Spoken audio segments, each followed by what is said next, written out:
আসসালামু আলাইকুম রহমতুল্লাহি ওয়া বারাকাতুহু। বন্ধু, আমি হাকিম সাদ্দাম হোসেন। আশা রাখি আপনারা ভালো আছেন। আমিও আপনাদের দোয়া ভালো আছি। বন্ধু, আজকে যে গাছটা নিয়ে হাজির হয়েছি, এটা হলো আপাং গাছ। আপাং গাছ রাস্তার ধারে হয়ে থাকে। এটা ইউনানি আয়ুর্বেদ ওষুধে ব্যবহার করা হয়ে থাকে। এটা গ্যাস্ট্রিক, আলসার, বাত ব্যথা, যৌন দুর্বলতা, স্বপ্ন দোষের জন্য ব্যবহার করা হয়। বন্ধু, এই আপাং গাছটার ফল হয় কাটা কাটা, যেটা পশুদের গায়ে লেগে থাকে। আপনারা এটার ছাল ব্যবহার করবেন। এটার ছাল, এটার শিকড়ের ছাল, এটার শিকড়ের ছাল ব্যবহার করবেন।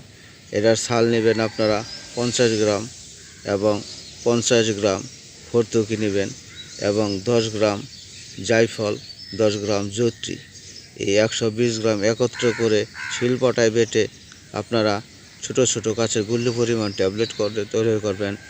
একটা করে ট্যাবলেট সকাল সন্ধ্যায় খালি পেটে মধুর সাথে সেবন করবেন।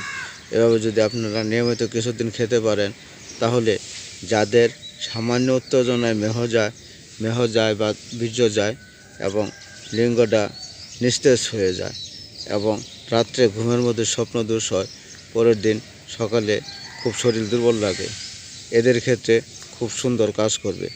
বন্ধু, একটা করে ট্যাবলেট সকাল সন্ধ্যা ঠান্ডা পানি দিয়ে সেবন করে মধু খাবেন। এভাবে যদি আপনারা খেতে পারেন, তাহলে আপনাদের যাবতীয় যৌন সমস্যা সমাধান হবে। বন্ধু, ভিডিওটা ভালো লাগলে লাইক করবেন, শেয়ার করবেন এবং আপনাদের মূল্যবান মতামত জানাবেন।